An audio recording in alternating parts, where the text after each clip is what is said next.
First decent view of it.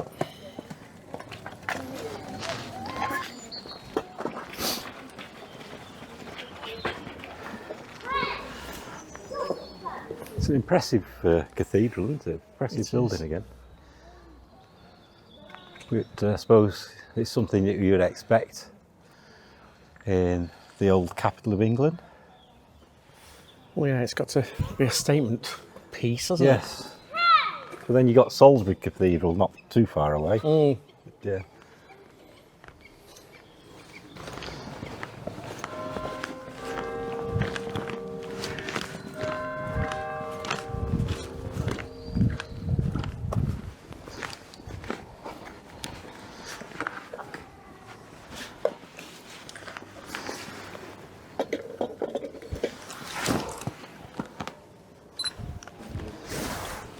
We could get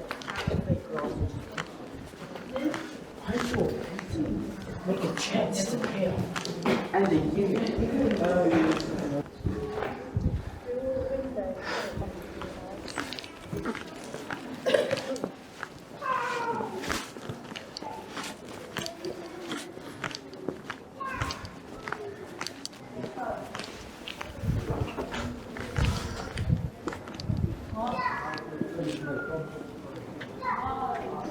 It is impressive. It is.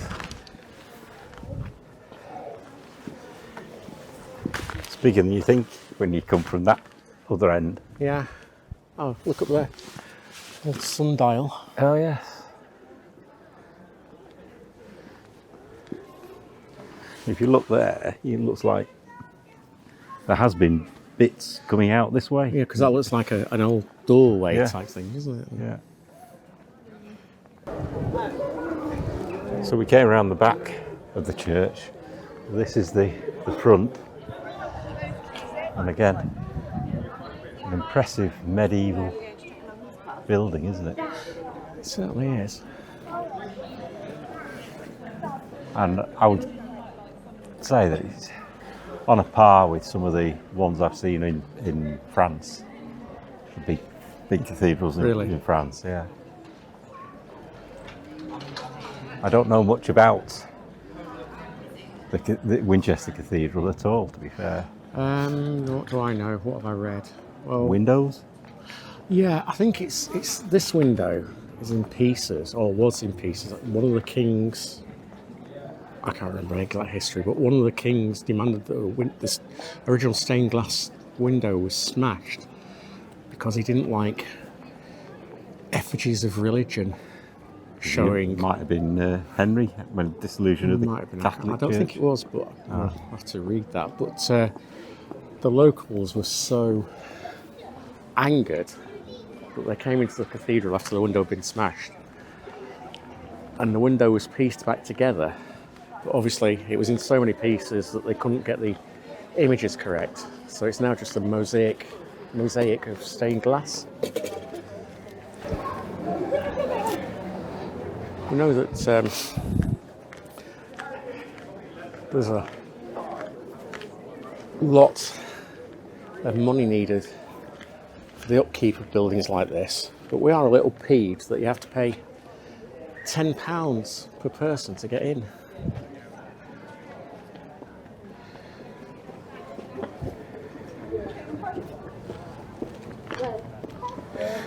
Yeah, it's having music for the coronation. Music for a royal occasion. Winchester Cathedral. There are some information boards here. So while you're having a look at the cathedral,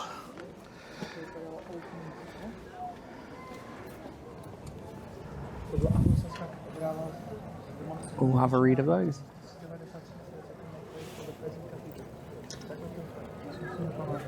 So the brick lines in the grass down here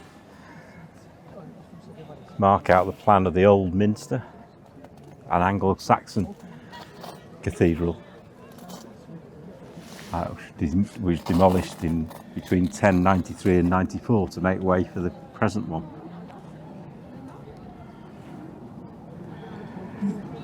The old Minster contained a shrine to St Swithin, the Bishop of Winchester, who died in 863.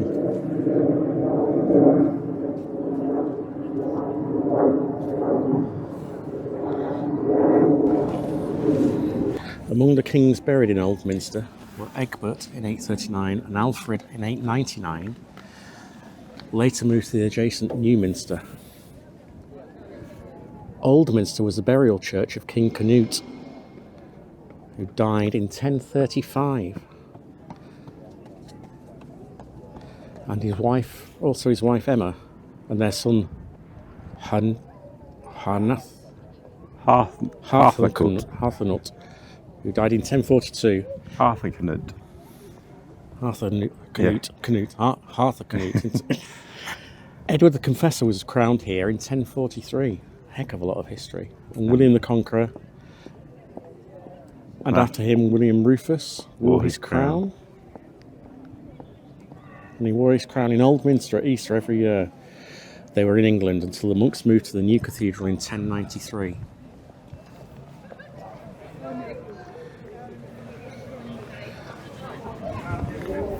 The walls marked in black on the plan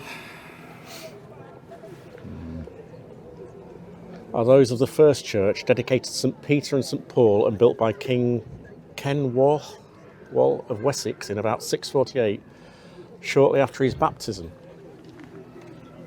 The church may have been intended to serve the adjacent royal palace. With the appointment of Wine, the first bishop, in 660, it became the Cathedral Church of Wessex.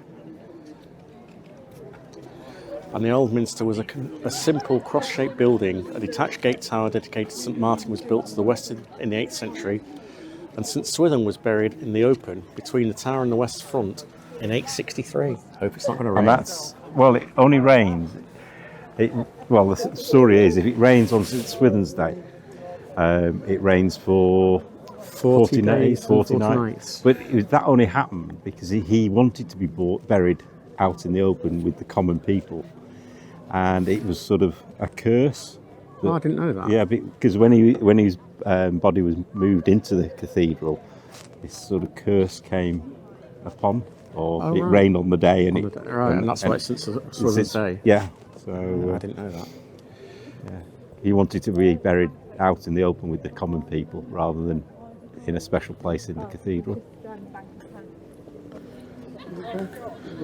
Early in the 10th century, wings were added to the west front of the church, and in 971 to 980, a memorial building with a central tower was erected over the site of St Swithin's tomb, uniting St Martin's Tower to the original west front.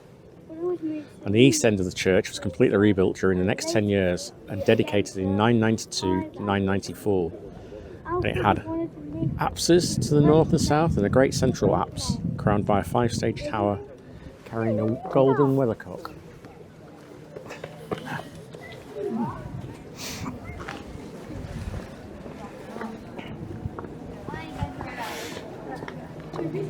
And then we move to Anglo-Saxon Winchester, the royal city.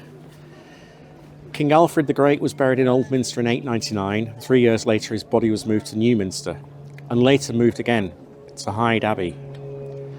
Alfred is one of our nation's great men, religious, scholarly, a wise ruler. Wessex, under his leadership, was the only one of the Anglo-Saxon kingdoms to survive the Danish attacks of the 9th century. England was unified in the next century by the efforts of his sons and grandsons. And Winchester, the principal royal city, developed rapidly during these years. And he gave the name English to the country as well. Did he? Or England, yes.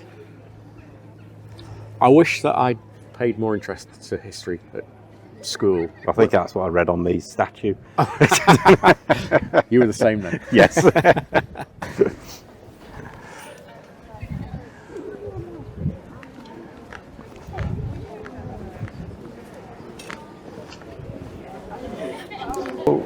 Can I have 2 adults or 1 concession? Don't do it very often. Yeah. Yeah, 1 adult and 1 concession, sorry. Well, I'll say it was a tenner each. Keith showed his bus pass because he's a pensioner now, so he got a concession.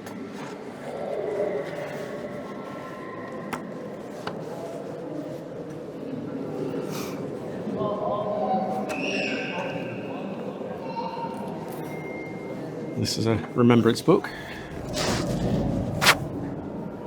For the 1918 war.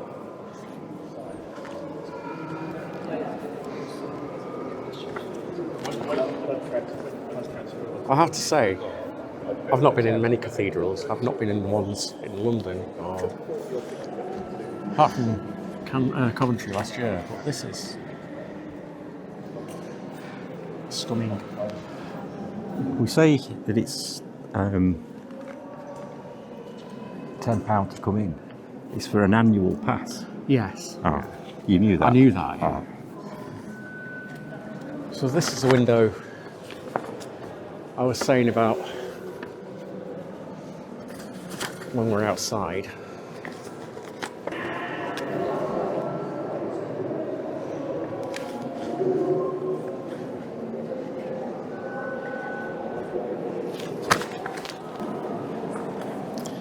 For any one of you who are old enough to remember the TV soap Crossroads, you remember Sandy, Meg's son, who was in a wheelchair in this series, in the soap.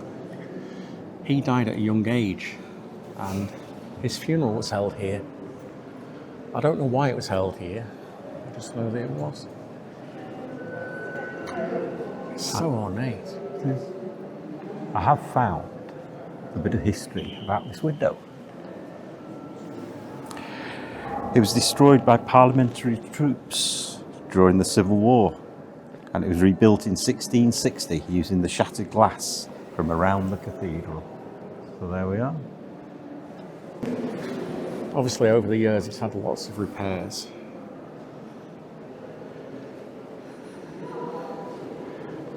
And records of repairs are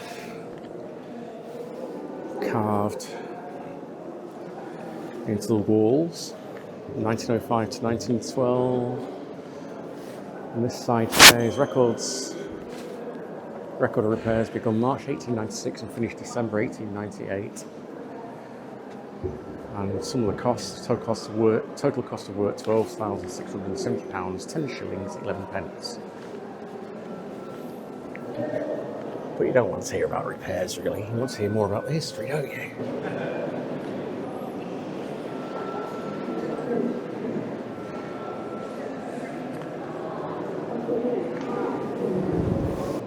Some really old Headstones or gravestones. crypt stones or whatever they are.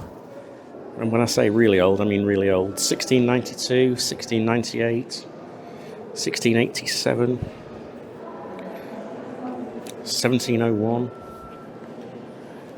1710.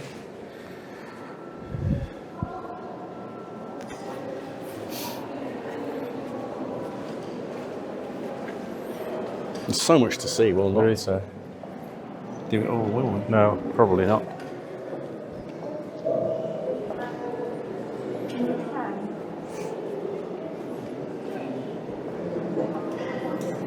Another memorial book.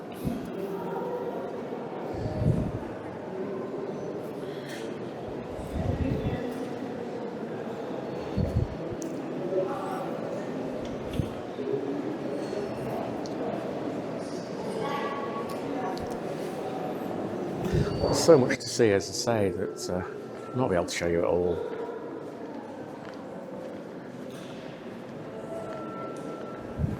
West gable window of this nave was restored in 1995 by the Royal Green Jackets, in memory of those Green Jackets who gave their lives in the service of their country in 1946 to 1945.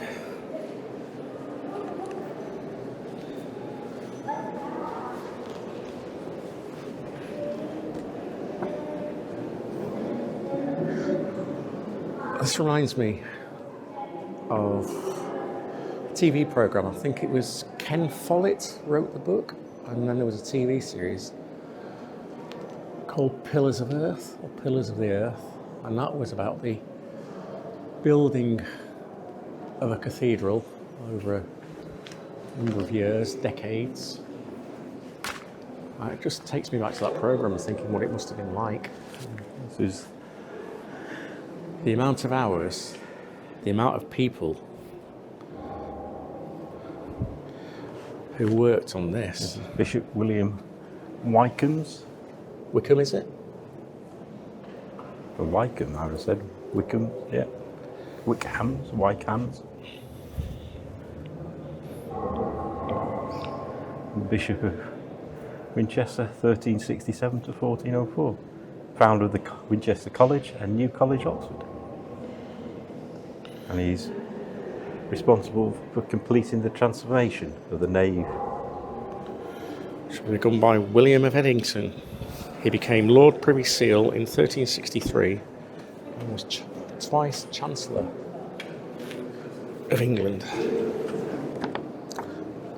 A lot of memorials to different regiments and people who served in the army and forces. A lot of recent ones as well.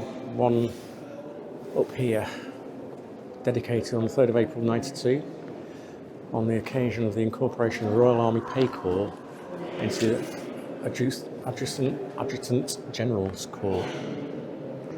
So there's some modern memorial stones, isn't there? Yeah.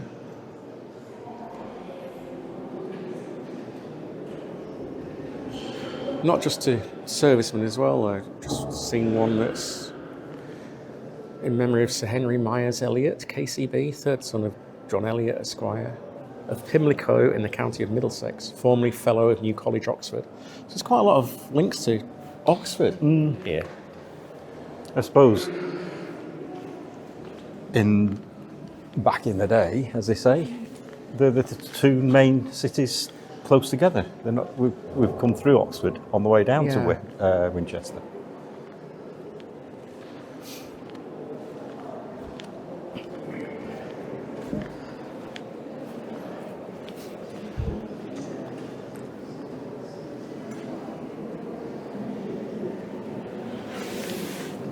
And this window is in memory of the fallen in the South African War, 1899 to 1902, which is some of these wars we don't get to hear about, do we? No.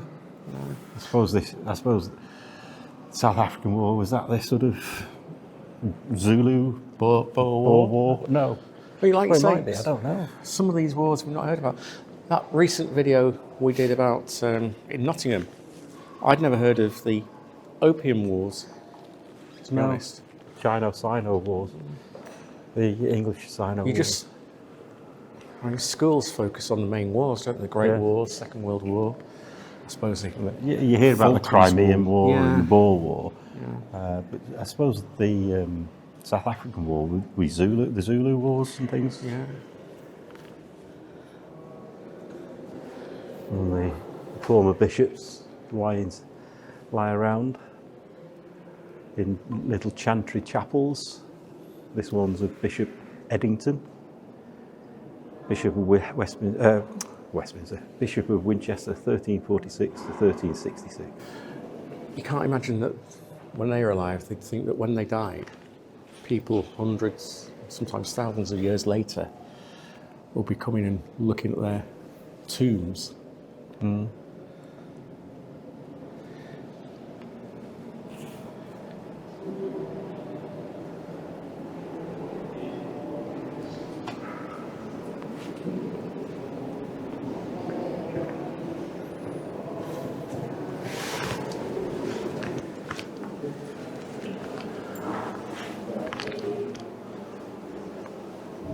Up until the last few years, I've never really paid much interest to churches, religious buildings, but now I find them really fascinating.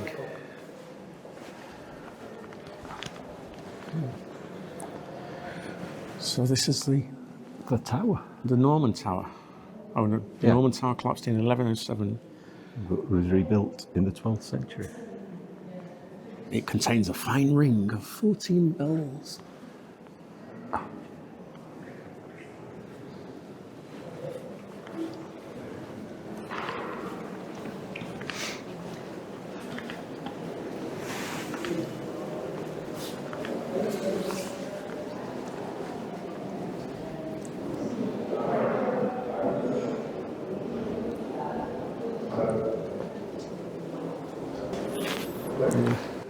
different side chapels as well. The Chapel of St Alphege, called Venerable.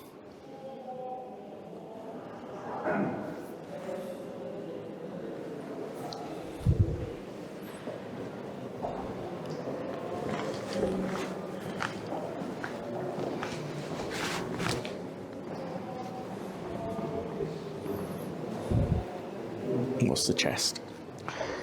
It's a chest thought to date from the 16th century. So don't sit on it. I want to know what's in it. It's padlocked. And this is another chapel. And this one's to St John the Evangelist and the Fisherman Apostles Chapel, also called the Silkstead Chapel. And Isaac Walton. Yes, from Derbyshire. Yes. Yeah. Yeah. Father of English anglers is buried here.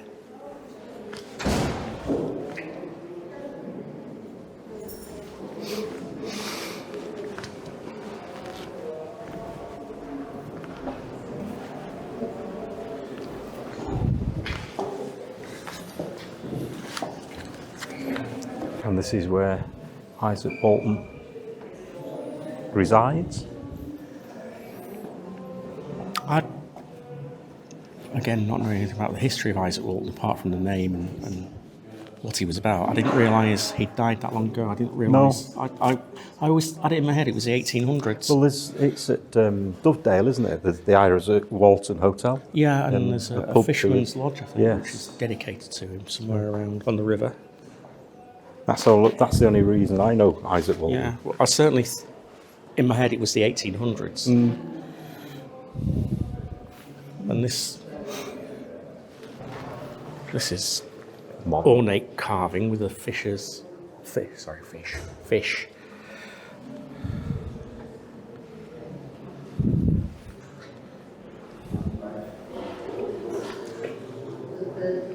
Another chest, thought to date from the 13th or 14th century.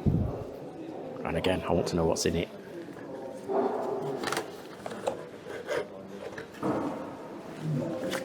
Where are we going now?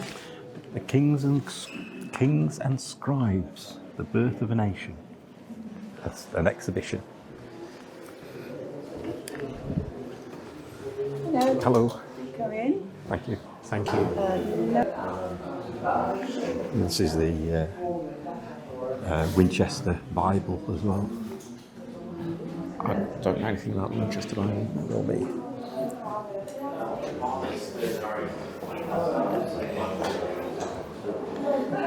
It's a touch screen.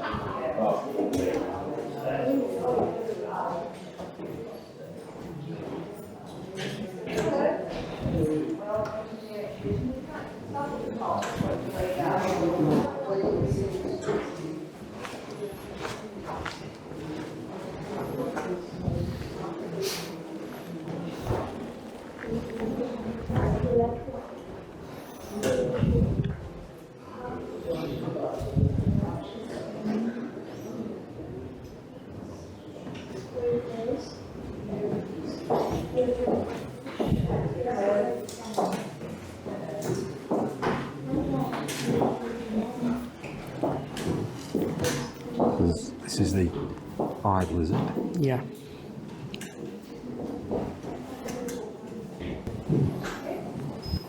Modern technology. I know, in such an old building. Yes.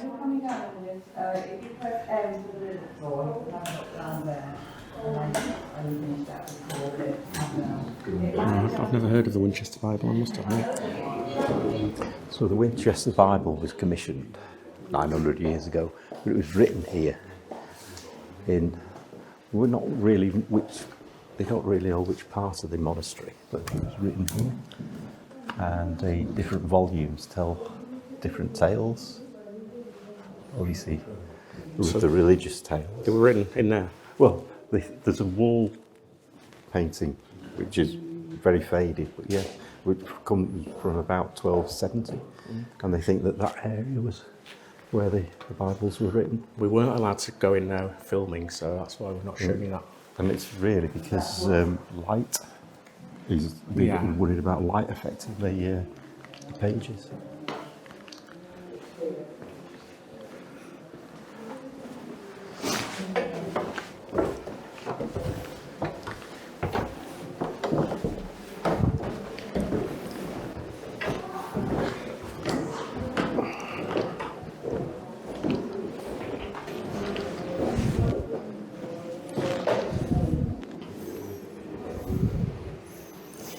So you have the different volumes of the Winchester Bible. The cloths protect them from the harmful rays of the sun. So they're This quite- is the room we just weren't allowed to film in, so we're seeing it from up above at least.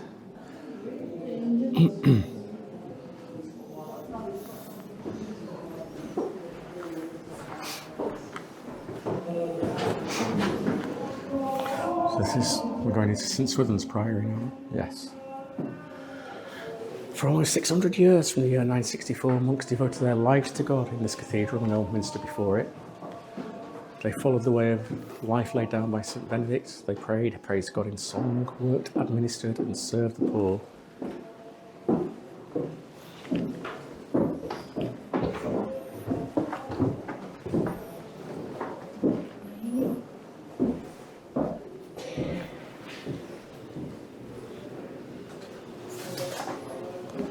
And there is the Morley Library. More, yeah. But again, you're not allowed to take photos. No. So we'll switch off for a minute. So the Morley Library was bequeathed by Bishop George Morley, his personal library, to the cathedral. He bequeathed it in 1684 to encourage a deeper learning. And the bequest contained over 2,000 volumes. And we've just said in there that the first one was 15, the oldest was 1510. And I've not found it yet. They don't know where it is. Over half the books in there are printed in Latin, and many of them are printed in continental Europe. And there are 2 globes in there as well. Morley also left money for those to be the best and largest size, one celestial, one terrestrial. And they're made by a celebrated Dutch globe maker, who I've never heard of, Willem Janszoon Blauw. And we've come up another flight of stairs. And look at these. You wonder who carved those into the wood and how long ago.